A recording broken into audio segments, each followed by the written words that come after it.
Welcome to Vino's kitchen. வாங்க இன்றைக்கி நம்ம ஒரு சூப்பரான சாம்பார் சாதம் ரெசிபி பார்க்கலாம்.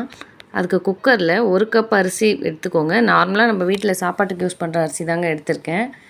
1 கப்புக்கு பாதி கப்பு துவரம்பருப்பு எடுத்துக்கோங்க. இன்றைக்கி ரேஷன் பருப்பில் தாங்க நான் செஞ்சு காட்ட போகிறேன். எப்படி வருதுன்னு மட்டும் பாருங்கள். 1/4 கப்பு சிறுபருப்பு.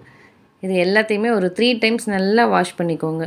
நல்லா வாஷ் பண்ணிவிட்டு ஒரு 5 கப்பு தண்ணி. இது ஃபுல்லாகவே நான் அரிசிக்கு பருப்புக்கு எல்லாத்துக்கும் சேர்த்து தாங்க சொல்கிறேன். 5 கப் தண்ணி போட்டிங்கன்னா நல்லா இது குழஞ்சி வந்திருக்கும் நமக்கு சாம்பார் சாதத்துக்கு. ஒரு சின்ன ஸ்பூன் அளவுக்கு பெருங்காயம், தேவையான அளவுக்கு மஞ்சத்தூள், இந்த அரிசி பருப்புக்கு தேவையான அளவுக்கு சால்ட்டு, ஒரு 10 பல் பூண்டு போட்டு குக்கரில் வச்சிடலாங்க. ஒரு 5 விசில் போட்டு அதுக்கப்புறமா நம்ம ஓப்பன் பண்ணி பார்க்கலாங்க. எந்த அளவுக்கு அது நல்லா பாயில் ஆகிருக்கு பாருங்கள். இது நல்லா இது மாதிரி மசிச்சு வச்சுக்கோங்க. மசிச்சுட்டு இதை அப்படியே ஒரு பக்கமாக வச்சிடலாங்க. ஒரு கடாயில் ஒரு கரண்டி எண்ணெய் நல்லா ஊற்றிக்கோங்க.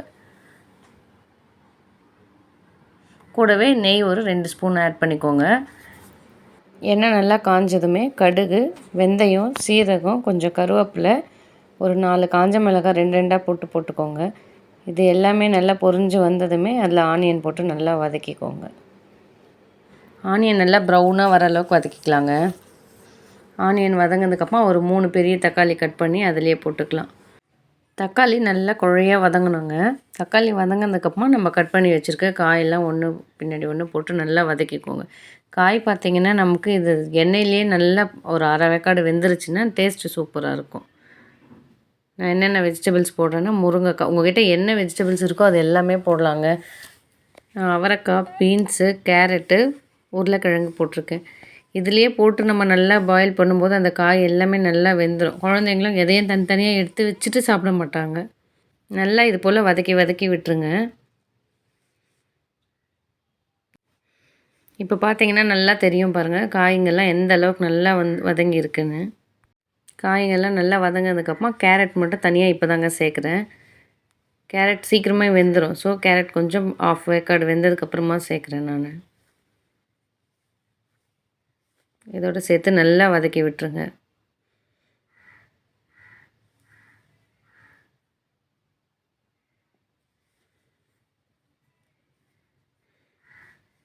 இப்போ இந்த காய்ங்கள்லாம் வேகத்துக்கு தேவையான 1 கப் தண்ணி ஊற்றிக்கலாம்.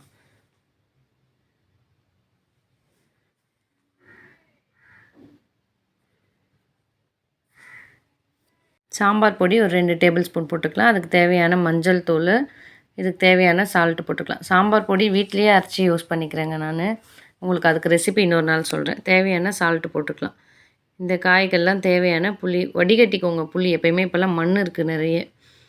இது நல்லா கொதித்து காயெல்லாம் வெந்ததுக்கப்புறமா நம்ம ஆல்ரெடி ரெடி பண்ணி வச்சுருக்க சாப்பாடு, பருப்பு எல்லாத்தையும் எடுத்து இதில் நல்லா மிக்ஸ் பண்ணிக்கலாம்.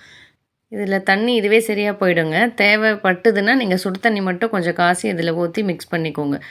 நம்ம இறக்குறப்ப நல்லா இது மாதிரி குழன்னு இருந்ததுன்னா தான் நம்ம கொஞ்சம் ஆறுனதுக்கப்புறமா அந்த திக்காக இருக்கிற மாதிரி இருக்கும் சாப்பாடு. இந்த மெத்தட்லேயே நீங்கள் செஞ்சு ஸ்கூலுக்கு கொடுத்து அனுப்பி பாருங்கள். இது மத்தியானமே சாப்பிடும்போது இன்னும் நல்லா தான் இருக்குதுன்னு சொல்லுவாங்க பசங்களும். எனக்கு இன்றைக்கி சூப்பராக வந்திருக்கு. இதுவும் வெறும் ரேஷன் பருப்பு தாங்க போட்டிருக்கேன். அதுலேயே எந்தளவுக்கு வந்திருக்குன்னு பாருங்கள். இப்படி கலக்கும் போதே அந்த சாம்பார் சாதத்தோட ஸ்மெல்லு செம்மையாக வருதுங்க. மேலே ஒரு 2 ஸ்பூன் நெய் விட்டு இறக்கிடலாம். இறக்கிட்டு மேலே கொத்தமல்லி தூவிட்டு நம்ம சர்வ் பண்ணிடலாம். அவ்வளோ டேஸ்ட்டாக இருந்தது. இன்றைக்கி நானும் சாப்பிட்டு பார்த்தேன். நீங்களும் இதே மாதிரி செஞ்சு பாருங்கள். சேனலை ஃபஸ்ட் டைம் பார்க்குறீங்கன்னா மறக்காமல் சப்ஸ்கிரைப் பண்ணிவிடுங்க. அடுத்த ரெசிப்பியில் பார்க்கலாங்க. நீங்கள் இந்த ரெசிபியை செஞ்சு பார்த்துட்டு கமெண்ட்டில் சொல்லுங்கள் எப்படி வந்தது உங்களுக்குன்னு.